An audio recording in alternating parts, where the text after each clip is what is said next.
Hi guys, I'm Dr. Cadell, and this is the tools of the trade experiment for Chem 143 Part A.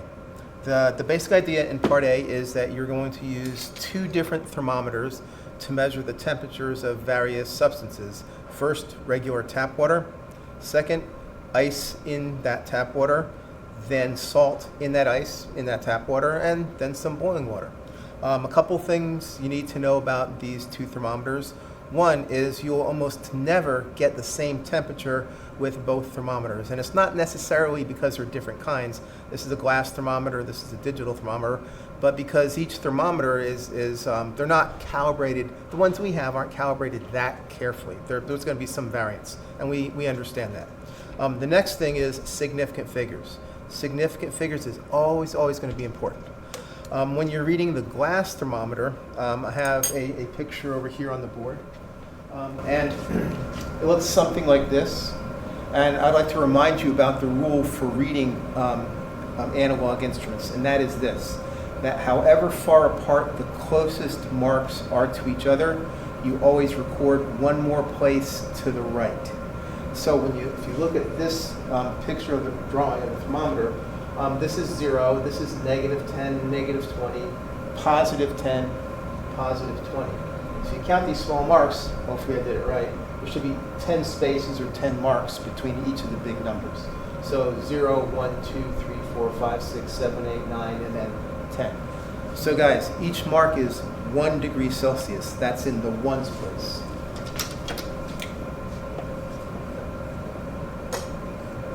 Right there. And the rule is that you record that measurement one more place to the right.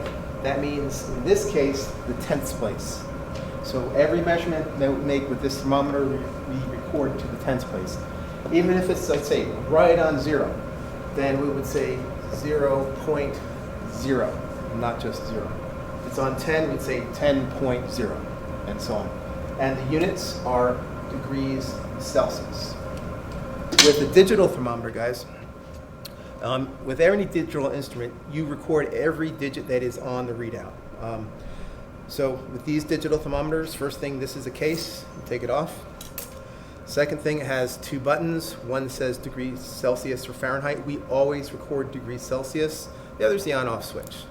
So you probably can't see it now, but when you look at it, this is one place past the decimal. It's to the 10th place, so you would record that, and the units would be degrees Celsius. All important stuff. All right, so what we're going to do is right here, I have a 250 milliliter beaker with some regular old tap water. That's from these faucets right here. And we're going to measure the temperature. So first I'm going to put the glass thermometer in. One thing about when you measure the temperature with any thermometer, guys, is you don't want to touch the bottom or the sides, but you want the tip to be submerged at least halfway. So I'm going to put this in here, give it a chance to come to the correct temperature, read it to one place past the decimal, and that will be my A1. Next, I'm going to take the digital thermometer. When you use this, you're going to hold it, if you use it, with just the plastic part. You don't want to touch this metal part here because the temperature of your hands could affect the temperature that's read. So I'm going to, again, not touch the bottom or the sides if I can help it, submerge it, give it a chance to come to equilibrium, read that temperature, one place past the decimal, degrees Celsius. That's A2. Next thing we're going to do is we're going to add some ice to this same water.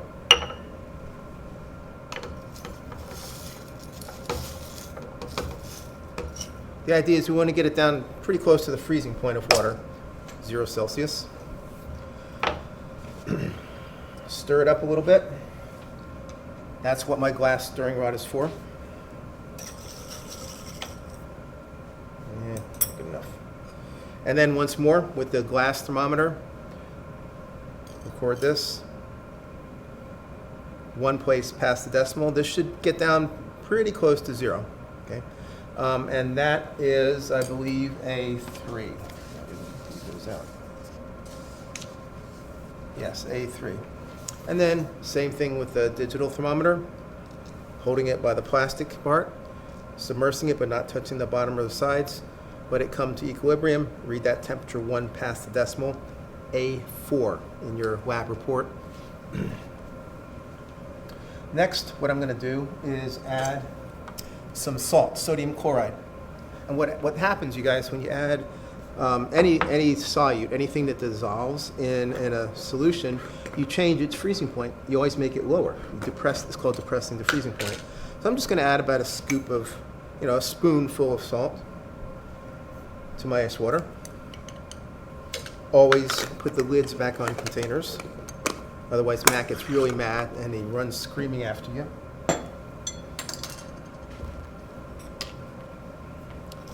Stir it up. It won't all dissolve, that's okay.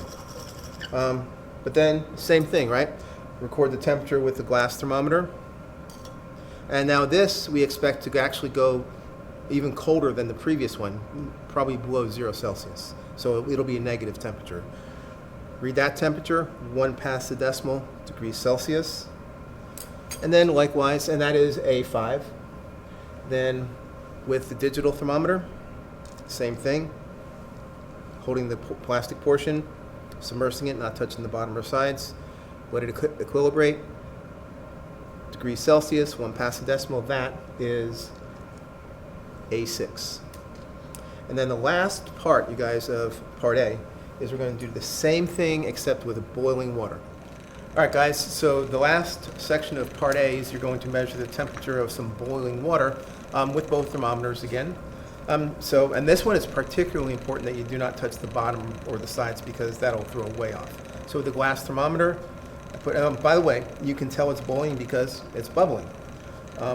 That blue thing in there is a stir bar. We put that in there to keep it from bumping out and getting everywhere.